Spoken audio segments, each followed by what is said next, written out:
Located at the northwestern tip of Africa, only 12 miles from Europe and just 6 hours from the United States, Morocco is building bridges to other nations, fostering economic growth for its 30 million people. Morocco has made a strong commitment to joining the world economy. It hosted the World Trade Organization inaugural conference in Marrakesh in 1994, then entered an association agreement with Europe in 96. Most recently, Morocco signed a free trade agreement with the United States in summer 2004, thus becoming the first African country and only the second Arab nation to do so. A moderate Muslim country with a modern, open and vibrant society, Morocco's population became mostly urban in 2001, boasting a growing middle class and an elite of multilingual entrepreneurs and managers educated and trained in Europe and the United States.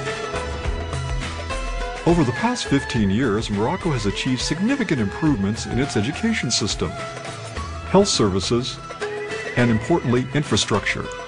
The ascension of King Mohammed VI in 1999 gave a boost to these trends. The king, the government, and the people of Morocco are striving to modernize their economy through privatization and reform. Theirs is a very strong commitment to liberalization. Today's Morocco is carried by a clear and ambitious vision, expanding economic opportunity for all.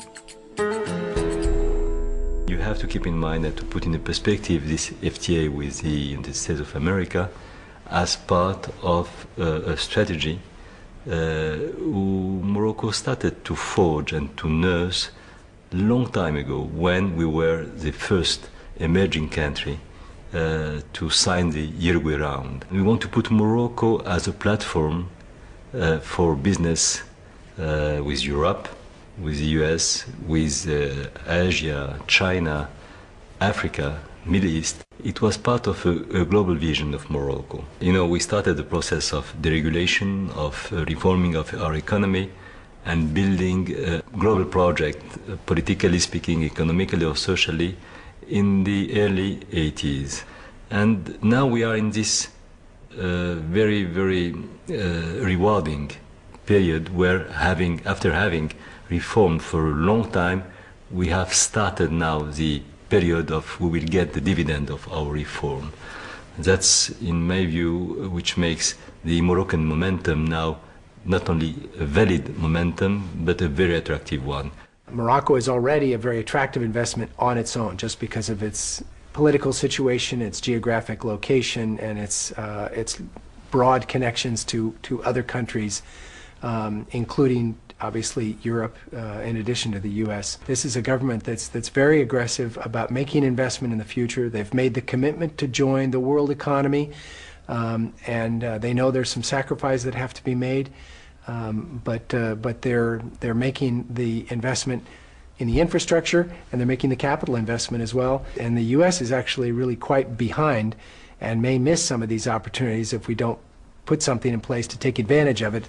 The FTA is the beginning of that. FTA negotiators made sure to offer maximum transparency and visibility to U.S. investors, as our main objective was to see a larger presence of U.S. investors and companies in Morocco.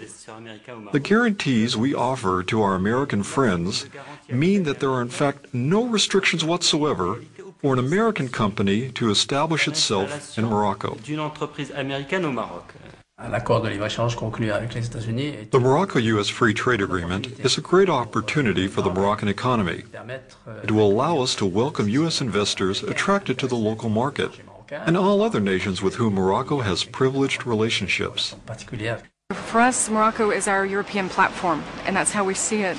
For us, coming to Morocco was an opportunity to actually introduce ourselves into the European market, and so I think the free trade agreement just makes it that much easier. One of the things that we've been able to benefit from is the fact that for importation, for example, for imports, we have no duties, no customs. It's very fluid. We can import in about 3 hours, and we export in about 4 or 5 hours. That's state of the art. The reforms that have taken place in this country have been tremendous. We do credit the government of Morocco for addressing many of these issues, such as the labor code, such as the workers' rights. And the changes that Morocco has made in the past 2.5, 3 years to dovetail into the FTA makes this an absolutely important area to invest here. The sectors here are very important in the automobile industry, parts industry, if you will, as well as the IT. Agriculture is a great one, and surprisingly, it's one of the fastest growing areas. I just visited 2 days ago a man and his brother who started a company who process olive oil, and I asked him how much olive oil he sold to the United States, and I didn't expect what the answer was, which was last year he exported $10 million worth of olive oil to the United States, and he expects that with the free trade agreement he will have increased opportunity. He can't get enough olives. But there are also great opportunities in services. Dell Computer opened up a service center here not even a year ago, and they will have by the end of the year 1,000 people working in this service center that services the French market. It's a great success, and that's just a huge amount of growth on any scale. I would add textiles. Just this week I also visited a plant. It was a UK plant. They serve the British market, and they're doing a wonderful job employing thousands of people, and it's perfectly suited for the marketplace, for the location. When the products are finished and tested and finally inspected, they go down a chute from the second floor right into a truck with a container on the back, a 40-foot container, and in 5 days they're in the stores, on the hangers, with the price tags already on them. You can't do that from China. I think all the structures are in place. My feeling as far as Moroccan companies teaming up with American companies is very ripe. And one day there is going to be a large North African market, but will be a significant market on its own. And Morocco will have a huge advantage, and that is a lead. They're getting a running start in terms of the things we've talked about, the change in the laws, the change in the environment, developing the expertise, developing the entrepreneurial spirit, maybe developing a better capital market. And as those markets open and expand, Morocco will have an advantage because they'll be a couple of years ahead. We are not dealing with a short-term issue. We are forging a policy for the next 50 years. One day we will have also to make Morocco playing a central role to rebuild peace, stability, safety and security in the MENA region.